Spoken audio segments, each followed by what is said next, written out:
Welcome to the Nursing Post podcast, all nursing all the time with Ashley Moore and Rosa Horsley. In this episode, we discuss influenza.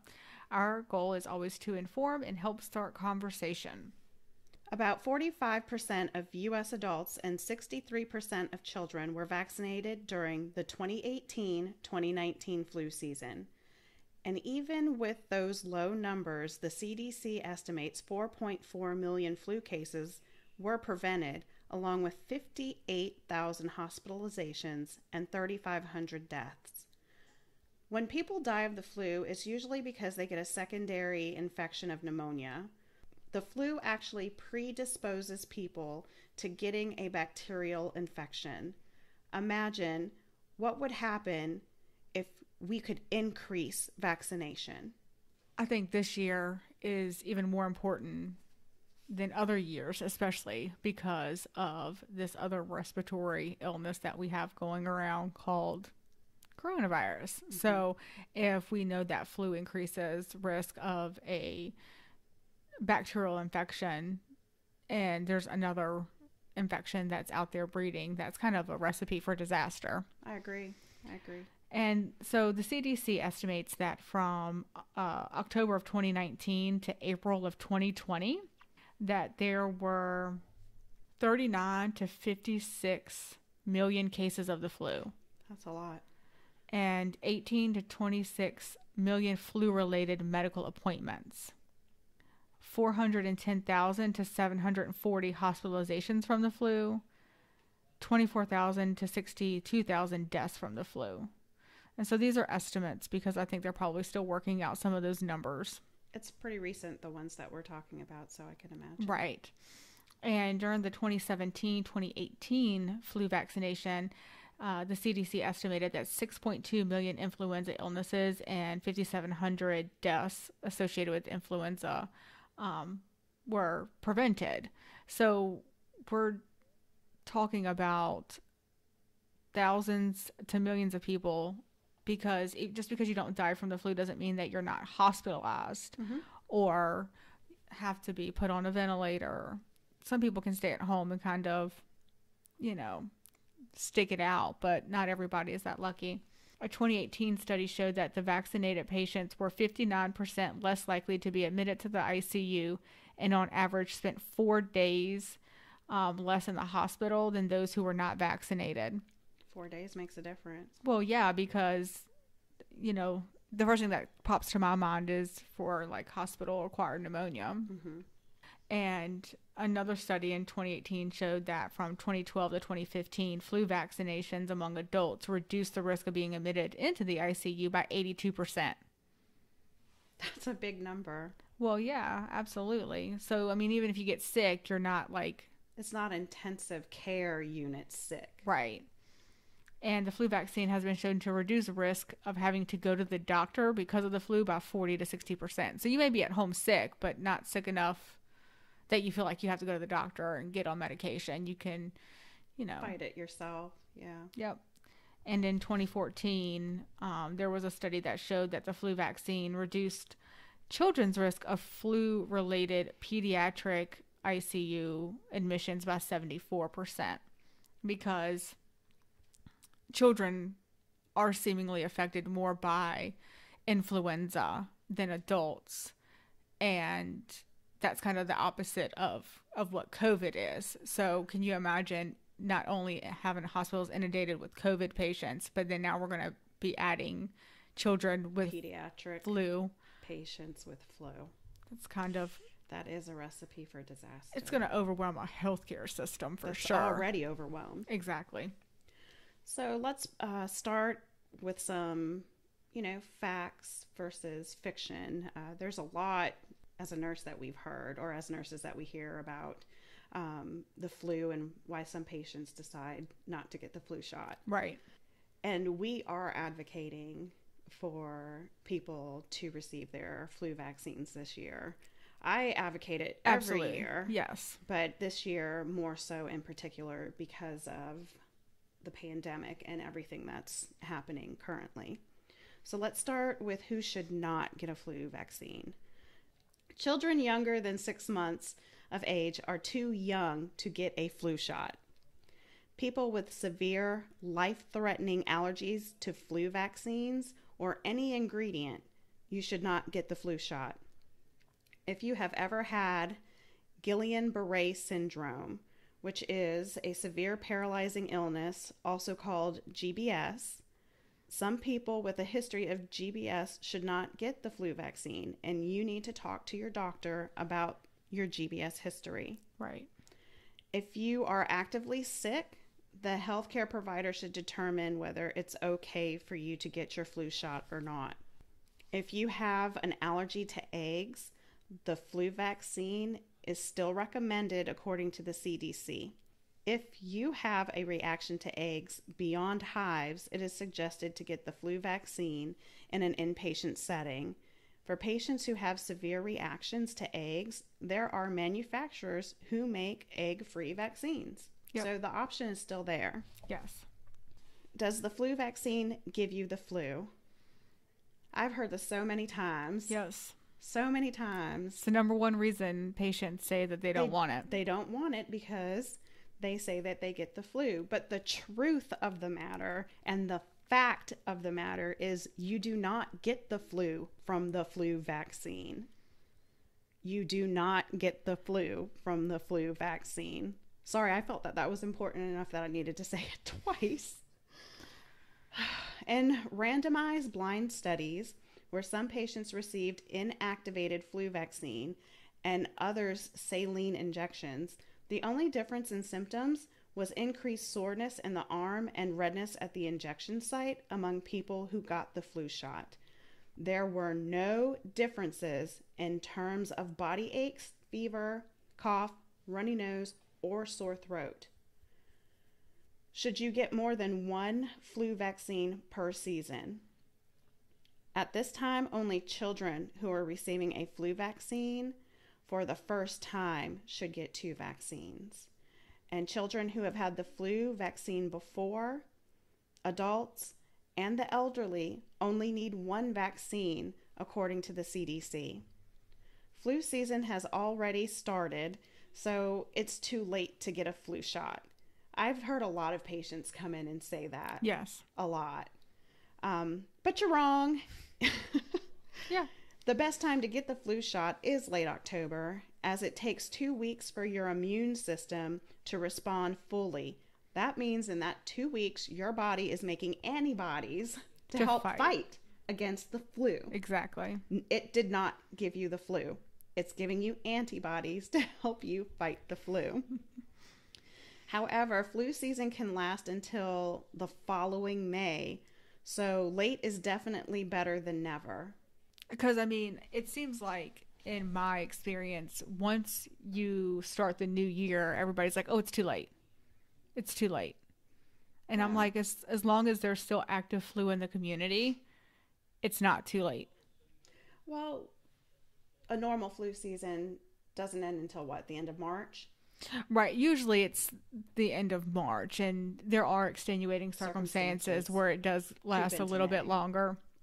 So that's why it's important to know if there's active flu in your community.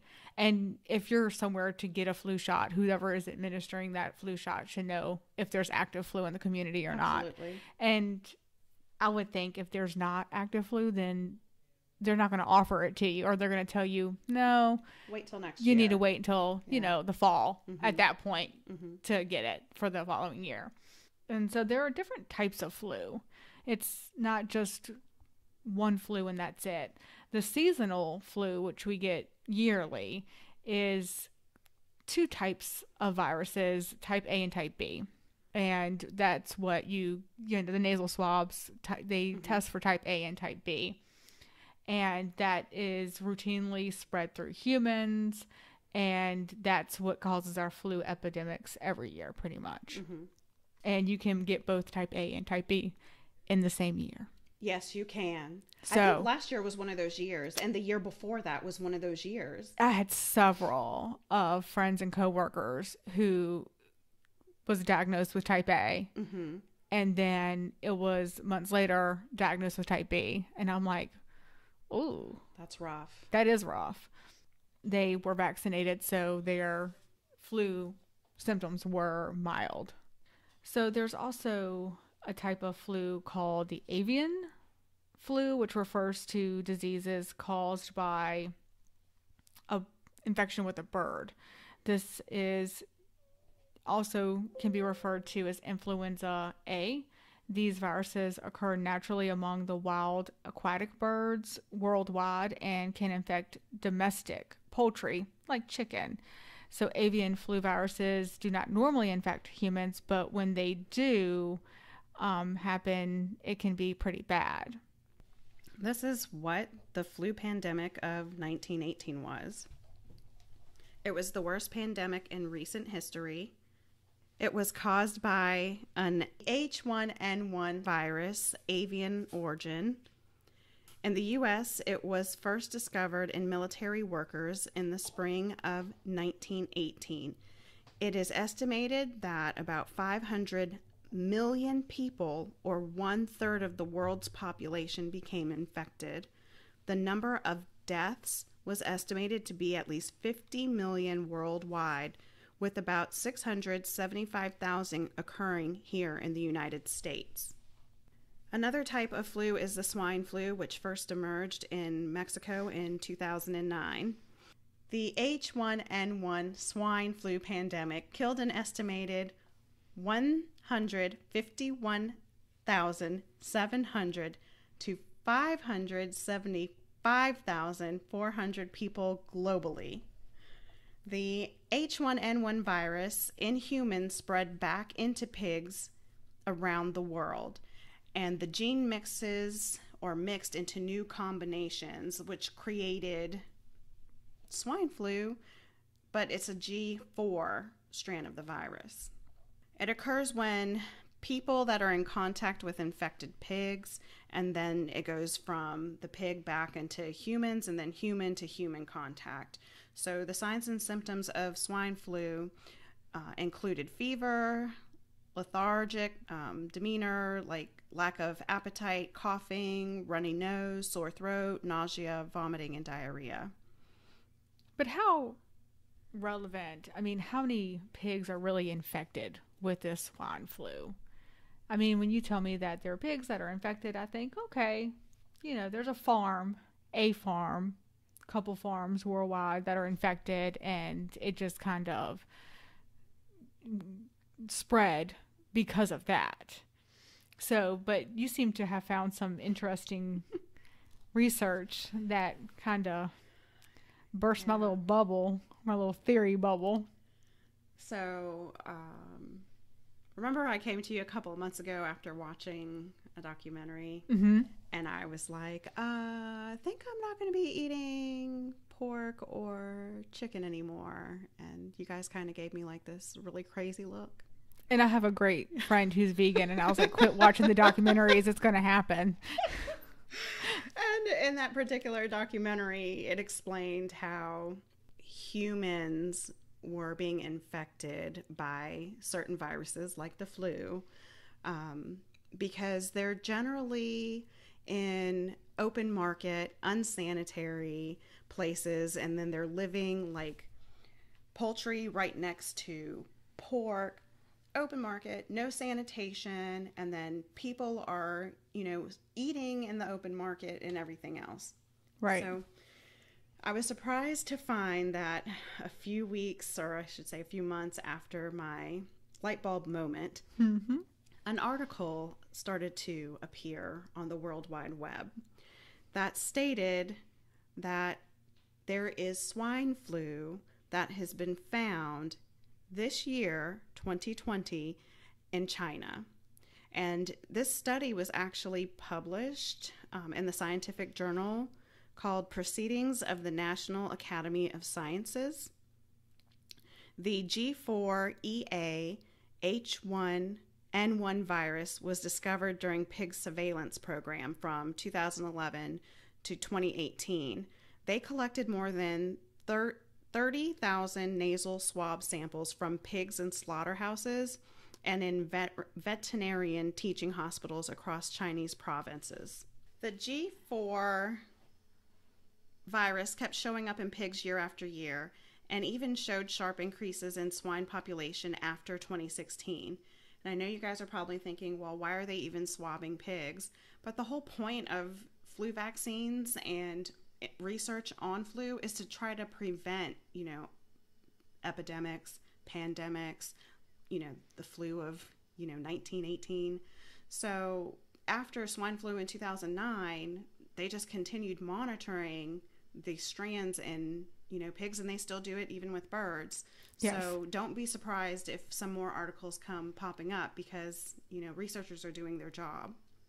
Well, and if you know what these pigs have, then vaccinations are going to come more quickly and easier, and could even be kind of mixed in with what we're already giving. So then that way we're covered. Absolutely. So tests have shown that G4 can infect humans by binding to our cells and our receptors. Then it can replicate quickly inside of our airway cells. Transmission of the virus from the pig to the human could lead to severe infection and even death. There's no evidence that this current 2020 strand of G4 is circulating in humans, despite 5 years of intensive exposure. But I think we all know now, watching the news, and 2020 is not quite hindsight yet, that it could happen because of our current pandemic that we're going through. Right. And one of the things that I find even more interesting, I have a really good, I guess, base knowledge of influenza, the types of influenza. But one of the things that I'm worried about as a nurse is, patients coming in, is it flu or is it COVID? That's rough. And so I just wanted to touch a little bit on some of the similarities and differences between flu and COVID. All of these are outlined by the CDC. You can go on their website and look at them if you want to. I've just kind of pulled the highlights that I thought, were kind of practical for nurses and patients. So the similarities are fever, cough, shortness of breath, fatigue, sore throat, runny or stuffy nose, muscle pain or body aches, headache, and nausea, vomiting, and or diarrhea. So that kind of covers a vast majority of things. Symptomology there. But the difference is with COVID, you can have a change or loss of smell and taste, and or taste. So if somebody comes in with, fever, cough, shortness of breath, and can't taste anything, well, then you would want to lead more to COVID because flu doesn't typically cause that. The timing of your sickness can depend. Both flu and COVID can start one day after exposure. But flu can take 1 to 4 days. It can go through that little incubation period. Yeah. COVID can actually incubate for 14 days before signs and symptoms show. However, that's not common. It's usually after 5 days. So again, 1 to 4 versus 5, that's pretty close. If a patient has COVID, they are considered contagious longer, 10 days versus 7 with the flu. Patients can spread the virus before they realize that they are sick. With flu, it's typically 24 hours. With COVID, it's typically 48. So that's when you're shedding the virus before you're actively showing symptoms yourself. Both COVID and flu viruses are thought to spread in similar ways. However, COVID is more contagious in certain populations versus the flu. COVID has more super spreading events than the flu, and COVID can quickly and easily spread to a lot of people and continue to spread. I think this is mainly because there's people that are asymptomatic and they're spreading it. There's a large population of asymptomatic COVID patients. Both viruses affect older adults with comorbidities and pregnant women. The main complication for both viruses is pneumonia, respiratory failure, ARDS, sepsis, cardiac injury like heart attack or stroke, multi-organ failure like respiratory failure, kidney failure, and shock. Worsening of chronic medical conditions can happen, especially inflammation in the heart, brain, and muscles. And of course, they both can have issues with secondary bacterial infections. So the main one being the pneumonia that people are getting with this. With the flu, children are at higher risk for complications versus COVID. School-age children with COVID are at a higher risk for multisystem inflammatory syndrome. In children, or MIS-C, it's rare, but it is a serious complication of COVID. We don't see that in flu. And with the flu, most people recover in about 2 weeks. With COVID, I mean, I work in pulmonary. We're seeing people months later that are still having a hard time with their breathing, and they were, COVID positive in March. So that's a little interesting. Well, and it's not over yet, so it's hard to say what long-term effects, will come of it. Exactly. And treatment, I think the best treatment is prevention. So get your flu vaccine and, social distance and wear a mask and do the proper things to prevent COVID. But with the flu, you can get antiviral medications like Tamiflu that, of course, needs to be started sooner rather than later. So if you have symptoms of the flu, you need to be tested and started on that. I think it's within the first, 48 hours? 48 hours. And if you aren't tested and you come back positive day 3 or 4, they most likely won't treat you. Yeah, at that point, you're just going to have to ride it out. And, of course, there's no approved medicine for COVID. All medicines that are being administered under the EUA, which is the emergency use authorization. Treatment for the flu. Studies show that flu antiviral treatments work best when they're started within 2 days of getting sick. Starting them later can still be beneficial if the person is high or is at a high risk of serious flu complications or is in the hospital with a more severe illness. Seasonal vaccines, they're prophylaxis. Prophylaxis means prevention prior to. You can't get the flu shot later and think that it's going to prevent you from getting any other flus, because it doesn't really work that way. Right. There's 2 different strands. It does change seasonally. Right. That's why, they're offered every season. Viruses mutate. Absolutely. So influenza vaccinations, on average, flu vaccines are about 50% effective at reducing infections and severity of infections in healthy adults up to the age of 64. Exact statistics don't exist because people who get mild cases typically don't go to the doctor for treatment or for, even to get a nasal swab. Right. So, I mean, honestly, usually by the time I feel bad enough, I'm like, oh, well, I'm probably out of the window to get treated. I mean, you kind of, I think nurses are the worst patients. We are. I'll just sit at home and ride it out. I know what it is. I don't need you to tell me that I have the flu. Yeah, we are. We are really bad at that. A vaccinated person who still gets the flu and is admitted into the ICU spends 4 fewer days in the hospital on average than someone who had not been vaccinated. The flu shot cuts the risk of flu-related death in half for children with underlying high-risk medical conditions. That means it's reducing it by 65% for healthy children. That's huge. It is really big. 65% is a big difference. Oh, absolutely.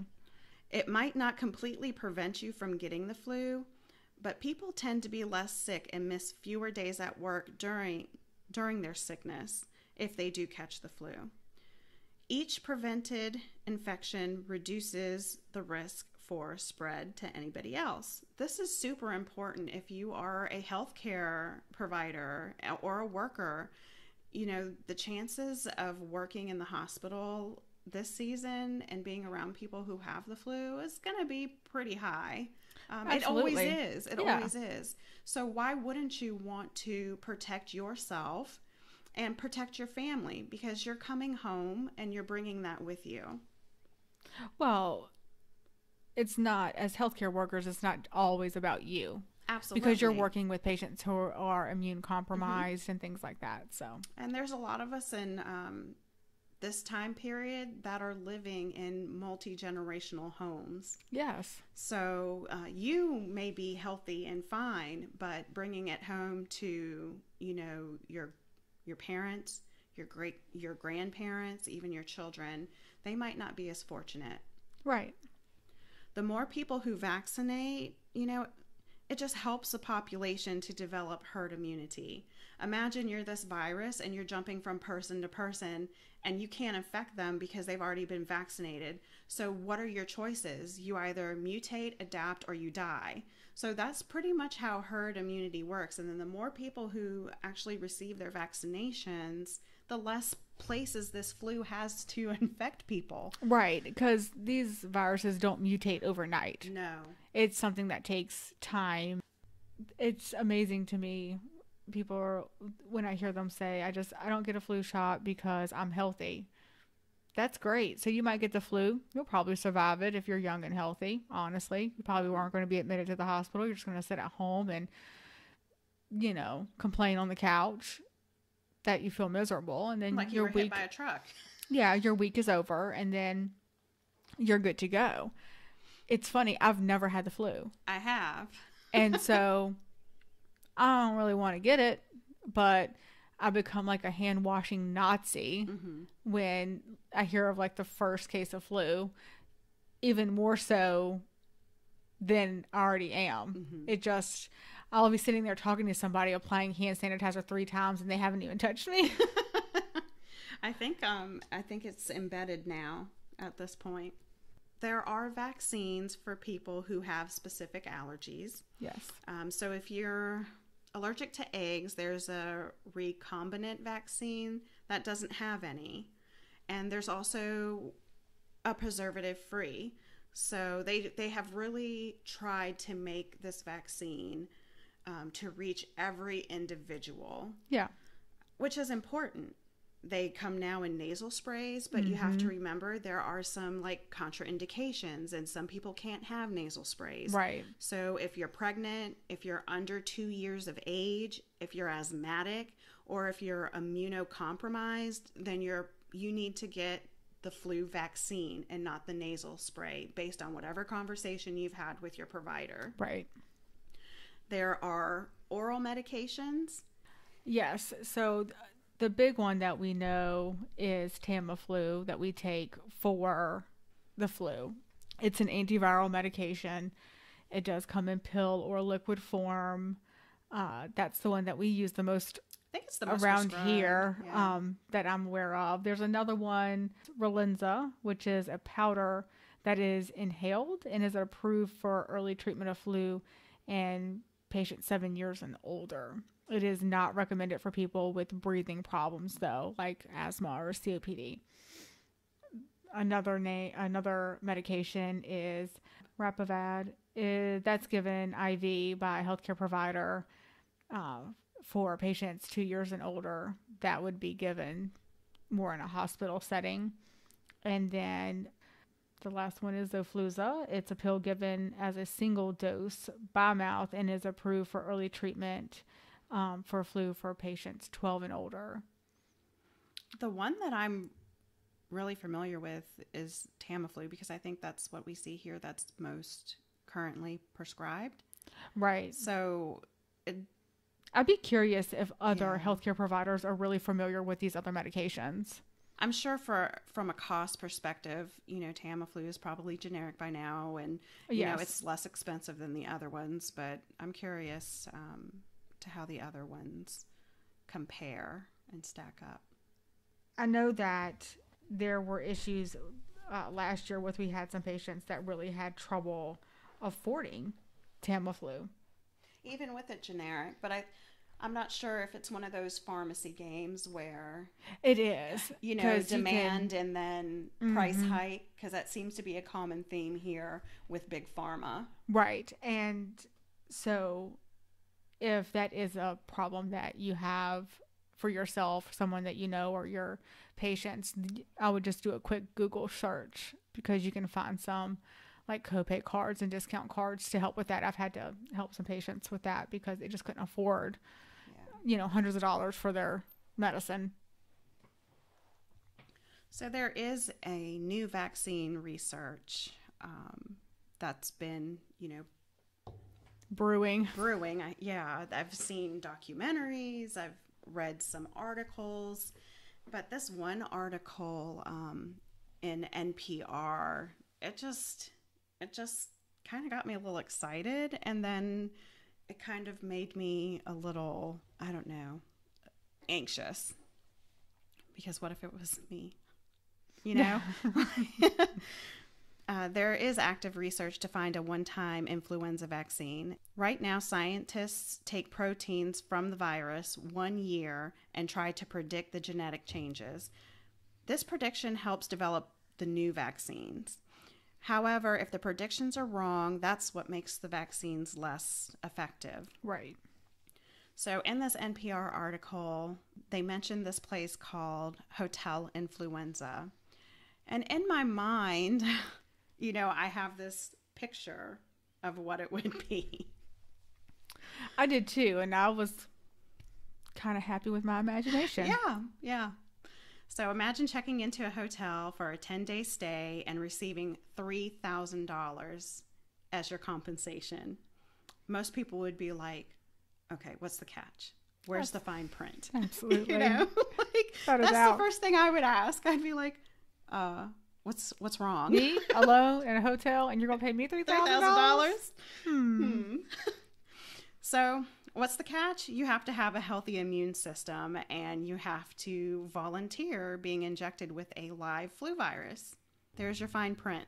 Volunteers are checked into a quarantine unit at St. Louis's University, which is now also known as Hotel Influenza.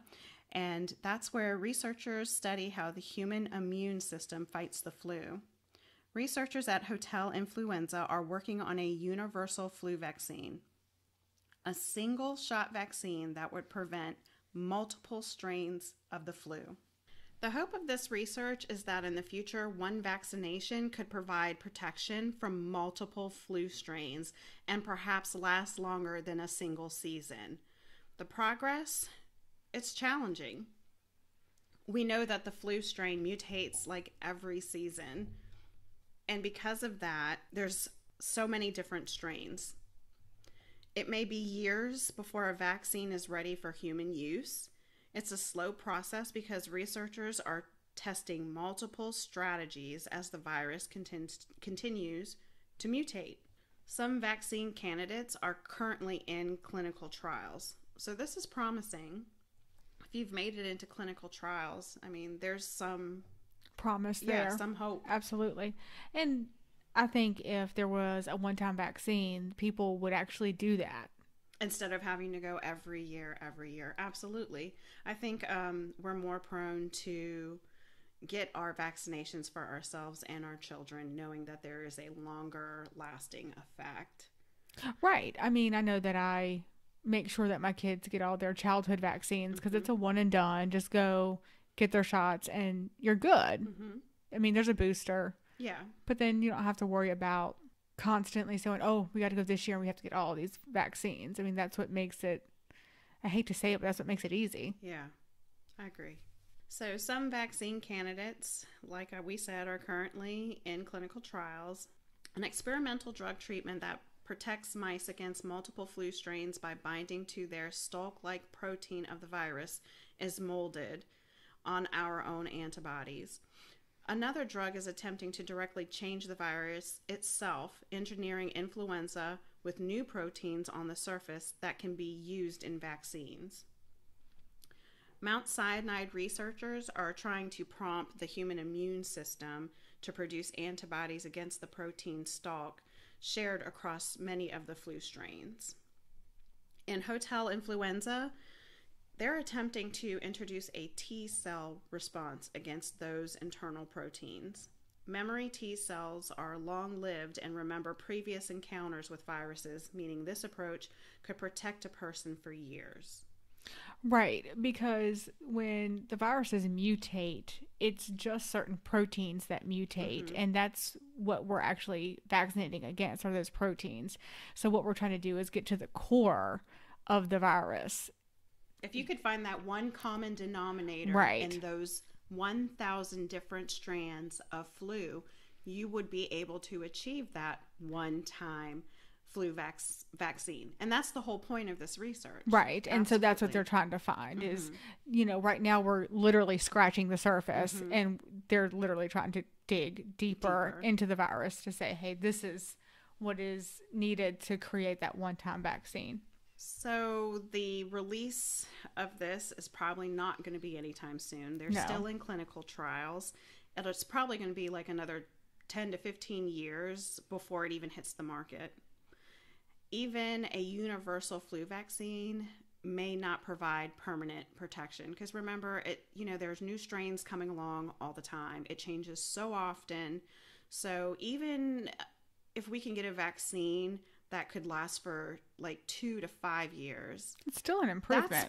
That's progress in my opinion, because that's better than having to go back every season and getting a flu shot that's only going to hold you for about 6 to 9 months. I think if we have less vaccines, then people would do it more because it would be more emphasis put on it.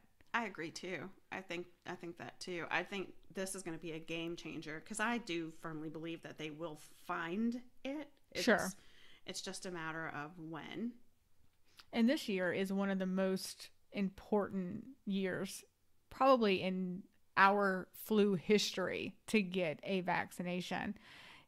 With COVID circulating and flu circulating, the complications of having one is deadly. So both would be detrimental. And the FDA is currently actually working on test kits to the swabs that would actually test for flu and COVID at the same time. That's interesting. Because you're going to need it. Because is it flu, is it COVID? I don't know. That's interesting. And so hopefully that will be out soon because it's right around the corner. It's right around the corner. Absolutely. As always, we will link our references to our website, www.thenursingpostpodcast.com. We would love for you to join the conversation and leave your comments and suggestions there too. Be sure to subscribe to our podcast, listen to us on your favorite platform, and you can always follow us on Facebook and Instagram. Thanks again for listening to The Nursing Post.